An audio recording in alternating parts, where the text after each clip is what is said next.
Latest எபிசோடுகளை விளம்பரங்களே இல்லாமல் காணுங்கள். சாந்தக்கா, இவரு கரைக்கலனா வேற யாரு கரைக்கலாம் சொல்லுங்கக்கா. இந்த வீட்டு மூத்த மருமக யாரோ அவங்க செய்யலாம்.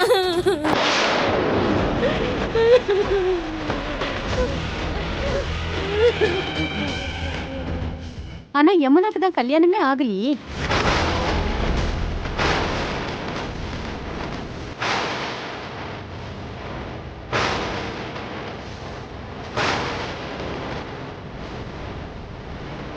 ஆனா சக்திக்கு கல்யாணம் ஆயிடுச்சுல்ல, அப்போ வெற்றி தானே கரைக்கணும்.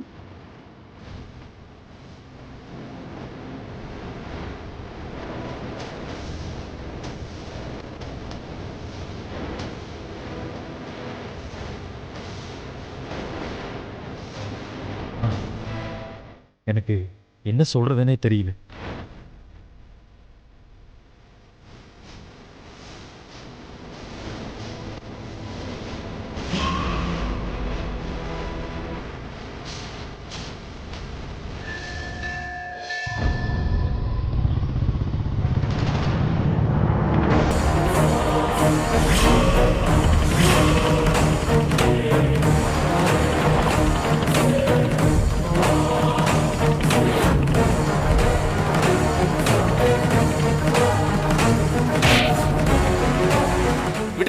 என்ன பண்ணிட்டு இருக்கீங்க? அங்க மீனாட்சி அம்மாவோட அஸ்தி வந்திருக்கு. அத முதல் மாப்பிள்ள தான் கரைக்கணும். நீங்க என்னடானா ஜாலியா எங்க போயிட்டு இருக்கீங்க? இல்ல, அது வந்து வெற்றி. கார்த்திக், நான் கேட்கிற கேள்விக்கு மட்டும் பதில் சொல்லுங்க. மீனாட்சி அம்மா இறந்து போன விஷயம் உங்களுக்கு தெரியுமா தெரியாதா? கார்த்திக், தெரியுமா தெரியாதா? உங்களுக்கு நல்லா தெரியும்னு எனக்கே தெரியும். ஆனா நீங்க வரலன்னு மட்டும் தெரிஞ்சு போச்சு. உங்க அம்மா அப்பா வந்திருக்காங்க, ஆனா நீங்க வரல. ஏன் கார்த்திக்? இறந்து போயிருக்கிறது உங்க மாமியார் கார்த்திக். அவங்க உடம்பு கூட கிடைக்கல. அவங்க அஸ்திக்கு கடைசியா கொடுக்கிற மரியாதை கூட நீங்க வரமாட்டீங்கல்ல.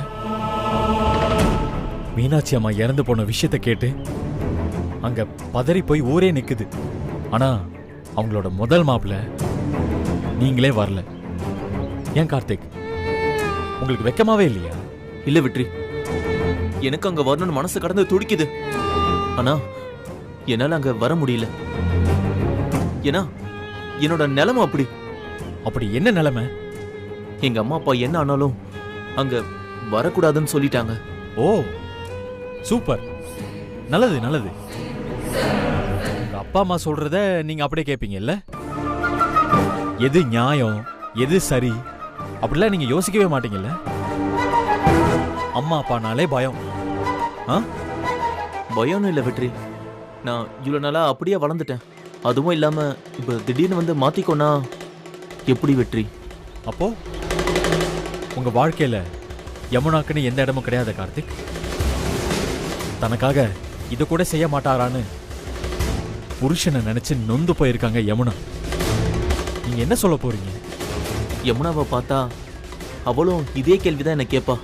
அதுக்காக தான் அவ கண்ணில் படுறதுக்கு முன்னாடி எங்கேயாவது கிளம்பி போயிடலாம் தான் போயிட்டு இருக்க. யார் கண்ணிலையும் படாம இருந்தா இந்த பிரச்சனை எல்லாம் அப்படியே தீந்துருமா? சொல்லுங்க, தீந்துருமா? யமுனா, நீங்களே வந்து கேளுங்க.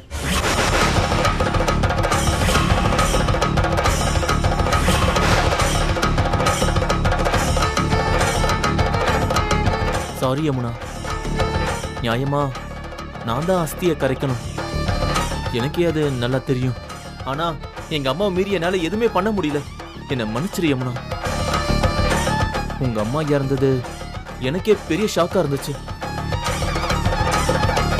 அவங்க ரொம்ப நல்லவங்க. என்னாலதான் துக்கம் கேட்க கூட உங்க வீட்டுக்கு வர முடியல. யமுனா, அதுக்காக நான் இப்பயே விட்டுற மாட்டேன். இந்த பிரச்சனையெல்லாம் கொஞ்சம் ஓயட்டும். எங்க அம்மா கிட்ட நானே எடுத்து சொல்றேன். அவங்க கண்டிப்பா புரிஞ்சுப்பாங்க யமுனா. இப்ப புரிஞ்சுட்டு என்ன ஆக போகுது? எல்லாமே முடிஞ்சதுக்கு அப்புறம் உங்க அம்மாக்கு நீங்க புரிய வச்சா என்ன, புரிய வைக்கலன்னா என்ன? என்ன யமுனா நீ இப்படி பேசுற?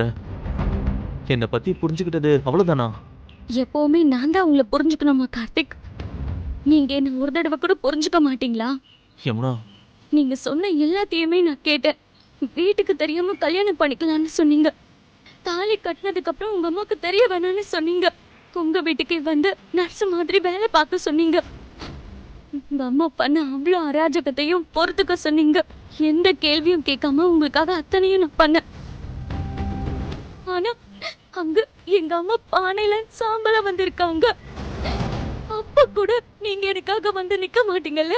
யமுனா, அதான் சொன்னேனே யமுனா, எங்க அம்மாவை எதிர்த்து என்னால எதுவுமே பண்ண முடியல. அத நீங்க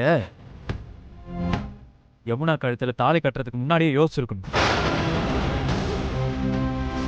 அன்னைக்கு யமுனா தான் வேணும்னு தாலி கட்டினீங்கல்ல, அதே மாதிரி கடைசி வரைக்கும் உங்க உடம்புல உசுறு இருக்கிற வரைக்கும் யமுனாக்காக நீங்க நின்று இருக்கணும். இல்லனா தாலி கட்ட மாட்டேன்னு அன்னைக்கே நீங்க தூக்கி போட்டுட்டு போயிருந்திருக்கணும். இதையும் பண்ணாம அதையும் பண்ணாம ஏன் யமுனாவை உயிரோட கொல்றீங்க இப்படி? ஐயோ, ஏன் நான் யாரும் நீங்க புரிஞ்சுக்க மாட்டேன்றீங்க?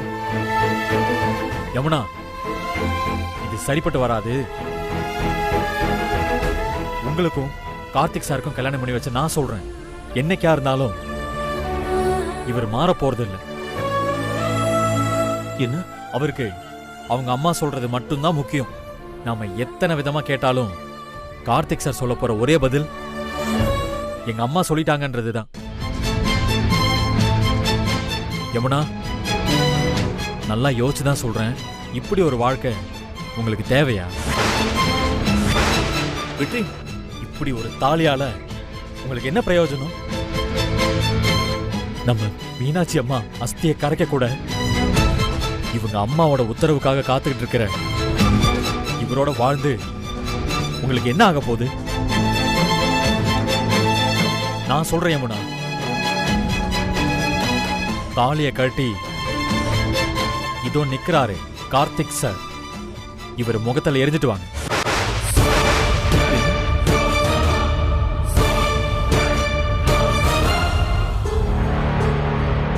மீனாட்சி அம்மா அஸ்தியை கரைக்கிற பிரச்சனைய நான் பாத்துக்கிறேன்.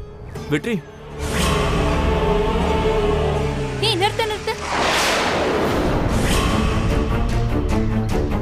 எதுக்காக நீங்க அவரை கத்துறீங்க? வெற்றி சொன்னதுல என்ன தப்பு இருக்கு?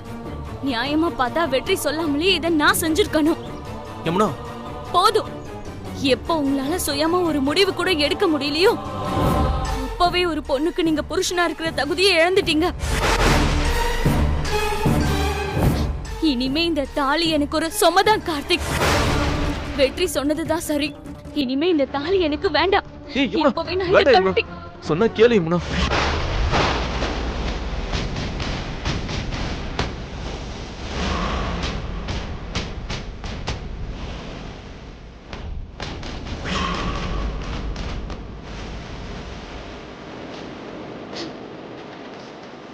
Sorry Yamuna, really sorry. அம்மா சொல்றதை தாண்டி என்னால யோசிக்க முடியலன்றது என்னோட வீக்னஸ் பாயிண்ட் தான். எல்லாத்தையும் வெக்கத்தை விட்டு நானே ஒத்துக்கிறேன் யமுனா. ஆனா நீங்களா நினைக்கிற மாதிரி நான் கெட்டவன் கிடையாது யமுனா. உன்னை எனக்கு ரொம்ப பிடிக்கும் யமுனா, அதுல எந்த சந்தேகமும் உனக்கு வேண்டாம். என் கூட வாழ்றதுக்கு பதிலா தாலியை கட்டி எரியதே மேலின்ற முடிவுக்கு எப்போ நீ வந்தியோ அப்பவே எனக்கு புரிஞ்சிருச்சு நான் பண்ணது எவ்வளவு பெரிய தப்புன்னு. வெற்றி, மீனாட்சி அம்மாவோட அஸ்தியை நான் கரைக்கிறேன் வெற்றி. அவங்களோட முதல் மாப்பிள்ளையா அவங்களுக்கு செய்ய வேண்டிய கடைசி மரியாதையை நான் செய்றேன். வாங்க வெற்றி, இப்பவே போலாம். ஆனா ஒரே ஒரு ரிக்வெஸ்ட், இப்போதைக்கு நான் பண்றது எங்க அம்மாவுக்கு தெரியாமவே இருக்கட்டும். எதுவா இருந்தாலும் அப்புறமா சொல்லிக்கலாம். இவங்கள ஃபாலோ பண்ணது ரொம்ப நல்லதா போச்சு. ஏய் யமுனா, புள்ள பூச்சி மாதிரி இருந்துகிட்டு என்ன வேலை பண்ணி வச்சிருக்க? இருக்குடி உனக்கு. இவங்க அஸ்தியை கரைக்கிற வரைக்கும் நம்ம விடாம இவங்கள ஃபாலோ பண்ணிட்டே இருக்கணும். இத வச்சு நம்ம ஏதாவது பெருசா பிளான் பண்ணணும். டிரைவர், வண்டி எடு.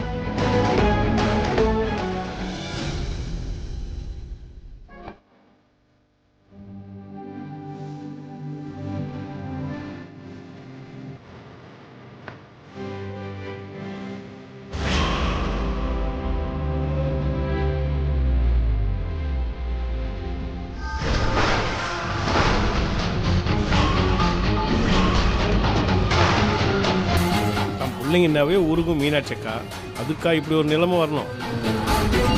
ஊருக்கே சோறு போட்ட அன்னபூரணிக்கு இப்படி ஒரு நிலைமை வந்திருக்க வேண்டாம்.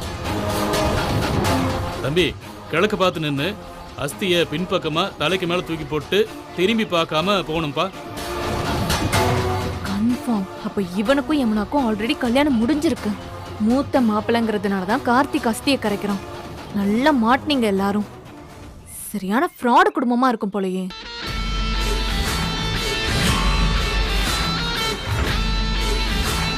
நீயும் இதுக்கு உடந்தையா? இருக்கு உங்க எல்லாருக்கும்.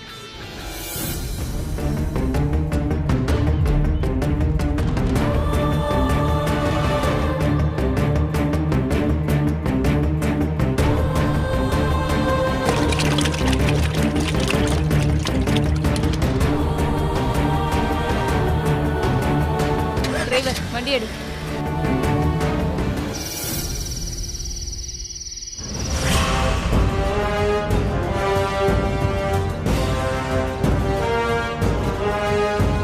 ஏன் பூஜா, எங்களை பார்க்கணும்னு எதுக்கு வர சொன்ன? அக்கா, பூஜா மேடம் நம்மள பார்க்கணும்னு வந்திருக்காங்கன்னா ஏதாவது பெரிய விஷயமா தான்க்கா இருக்கும். நிஜமாவே பெரிய விஷயம்தான்.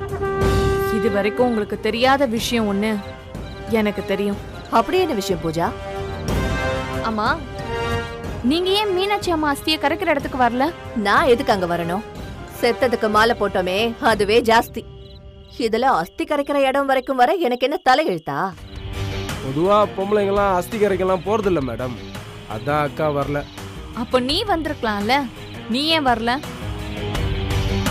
இப்படிதான் நீங்க ரெண்டு பேரும் பல விஷயத்த கோட்டை விட்டுடுறீங்க.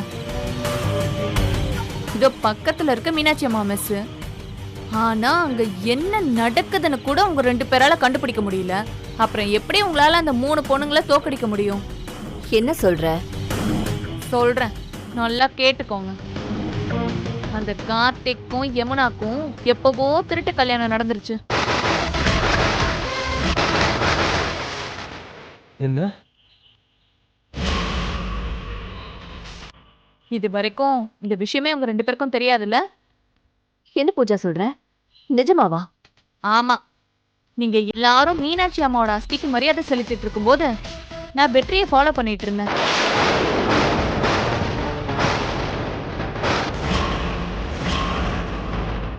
என்னடா இத சரியா கன்ஃபார்ம் பண்ணுமே நான் யோசிச்சேன். மீனாட்சி அம்மா அஸ்தியை கரைக்கிற இடத்துக்கு போய் அங்க என்ன நடக்குதுன்னு நான் மறைஞ்சு நின்னு பார்த்தேன்.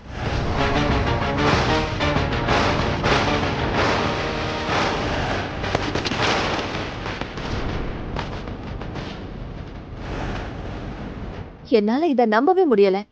என் 2 கண்ணால நான் அதை பார்த்தேன். யமுனாக்கு கல்யாணம் நடந்து 2-3 மாசம் ஆச்சு. இன்னைக்கு வரைக்கும் யமுனா யார்கிட்டயும் சொல்லாம நான் கோகிலா அம்மாக்கு நர்ஸா இருக்கேன்னு சொல்லி இந்த ஊரெல்லாம் ஏமாத்திட்டு இருந்திருக்கா. என்னக்கா இது? யமுனா ஊமை கொட்டா மாதிரி இருந்துகிட்டு எவ்வளவு பெரிய வேலை பார்த்துருக்கு. இங்க பாருங்க, நான் சொல்ல வேண்டியதெல்லாம் சொல்லிட்டேன். இதை வச்சு நீங்க என்ன பண்ணணுமோ அதை பண்ணுங்க. வழக்கம் போல சின்னதா யோசிச்சு சின்னதா பல்பு வாங்காதீங்க. பெருசா யோசிச்சு பெருசா ஏதாவது பண்ணுங்க.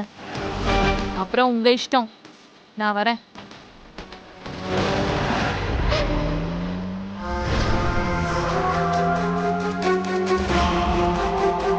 என்னக்கா இவ நம்மள இவ்வளவு கேவலமா பேசிட்டு போறா? டேய், இவளுக்கு நிறைய விஷயம் தெரியாதுடா. நாம எவ்வளவு பெரிய விஷயம் எல்லாம் பண்ணிருக்கோம். மீனாட்சி செத்ததே நம்மளாலதான்னு இவளுக்கெல்லாம் தெரிஞ்சிச்சுன்னா வாயன்னு பொழந்துக்குவான். இப்போதைக்கு இவளுக்கெல்லாம் தெரிய வேண்டாம். அவளை விடுகா, நீ முதல்ல போனை போடு கோகிலாக்கு. அந்த யமுனாவை மாட்டி விட்டு அசிங்கப்படுத்துவோம். அவ அந்த மெஸ்லயே வந்து அழுதுட்டு கிடக்கட்டும். என்னக்கா யோசிச்சுக்கிட்டு இருக்க? அம்மா இல்லாத பொண்ணுன்னு இறக்க ஏதாவது வந்துருச்சா என்ன? ஏய், பொளராத. சும்மா கோகிலாக்கு போன் பண்ணி இந்த விஷயத்த சொல்றதுல என்னடா இருக்கு? சங்கலி, பெருசா யோசிப்போம், பெருசா பண்ணுவோம். என்னக்கா பண்ண போற? சொல்றேன் இரு. நீ என்ன பண்ற?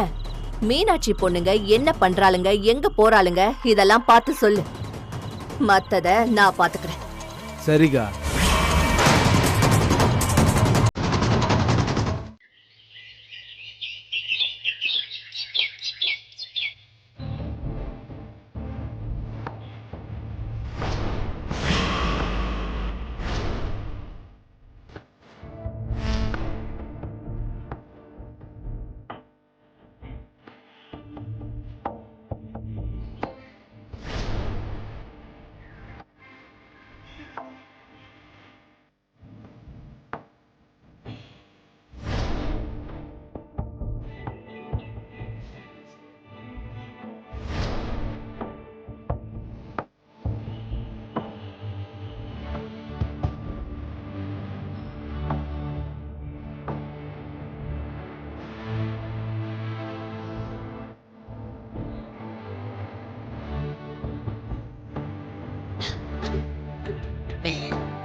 இந்த நிலைமை எனக்கு புரியுது.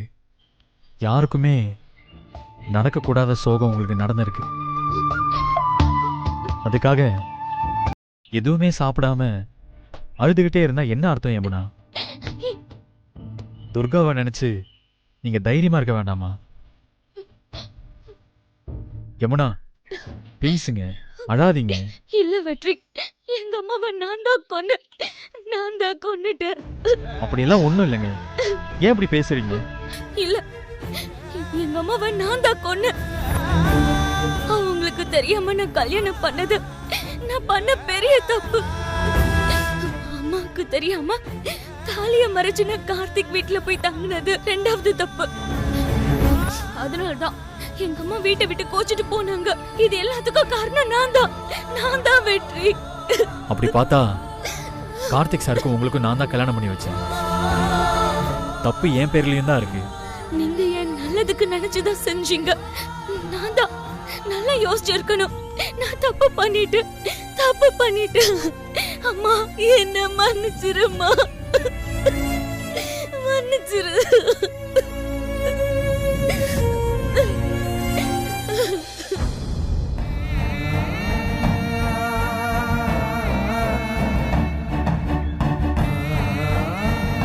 சக்தி, சக்தி, சும்மா சும்மா எதுக்கு வெளியே வந்து உட்காந்து அழுதுட்டு இருக்க? உள்ள யமுனா உட்காந்து அழுதுட்டு இருக்காங்க. நீ அவங்களுக்கு ஆறுதல் சொல்லாம வெளியே உட்காந்து அழுதுட்டு இருக்க. நீ தான் இந்த வீட்லயே தைரியமான பொண்ணு சக்தி. நீயே இப்படி உடஞ்சு போயிட்டா அப்புறம் யமுனாவையும் துர்காவையும் யார் பார்த்துப்பா சொல்லு? எங்க அம்மாவை நானே கொன்னுட்ட வெற்றி. ஏய், அறிவு இருக்கா உனக்கு? உள்ள யமுனாவும் இதே தான் சொல்லிட்டு இருக்காங்க. உங்க மேல உங்க அம்மா கோவமா இருந்தது வாஸ்தவம் தான். எப்ப அவங்க திரும்ப வரேன்னு சொல்லிட்டாங்களோ அப்பவே அவங்களுக்கு உங்க மேல கோவம் இல்லைன்னு தானே அர்த்தம். இல்ல வெற்றி, எங்க அம்மா எங்களுக்காக உசுரோட இருந்தாங்க. நாங்க எங்க அம்மாவை தோக்கடிச்சிட்டோம். அவங்க லட்சியமே எங்களை ஜெயிக்க வைக்கிறது தான். ஆனா நாங்க எங்க சுயநலத்துக்காக.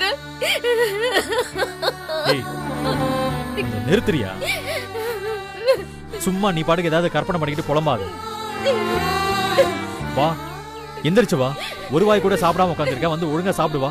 வந்து யமுனாவையும் துர்காவையும் சாப்பிட சொல்லுவா. இல்ல, என்ன வெற்றி கட்டாயப்படுத்தாத. யார பார்த்தாலும் எனக்கு கோவமா வருது. யார் கூடவும் பேசவும் பிடிக்கல. நீங்க இருந்து போயிடு. கடைசியா கேக்குறேன், இப்ப நீ வரப்போறியா இல்லையா? உனக்கு அறிவு இருக்கா இல்லையா? நான் சொல்றது உனக்கு புரியல. ஏன் மேல எனக்கு வெறுப்பா இருக்கு. போயிடு. ஏய், சொல்லிட்டே இருக்க. எந்திரி வா. ஏய், என்னடி? ஏய், என்னடி அடிக்கிற? உன்ன வா. விடுடா. விடு சொல்றல. விடுடா. டேய், வெற்றி. விடு வெற்றி. என்னாச்சு? என்னடி ஆச்சு? என்னாச்சுன்னு சொல்ல.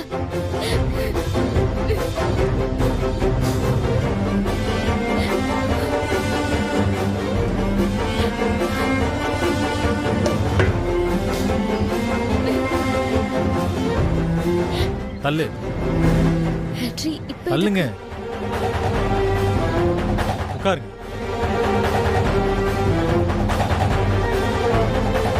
உட்காருங்கன்னு சொல்றேன்ல, உட்காருங்க. உட்காரு சக்தி.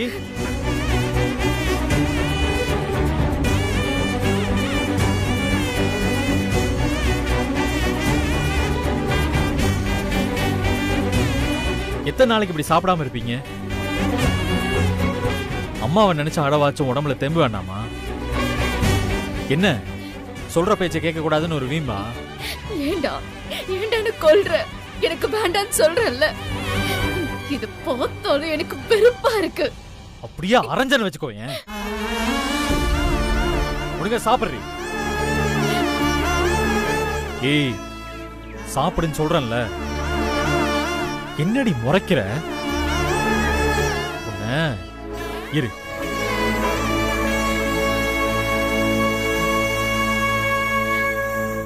சாப்பிடுங்க யமுனா, சாப்பிடுங்க.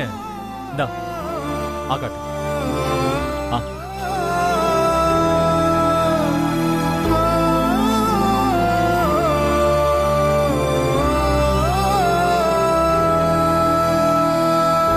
ஏய், அழாம சாப்பிடு.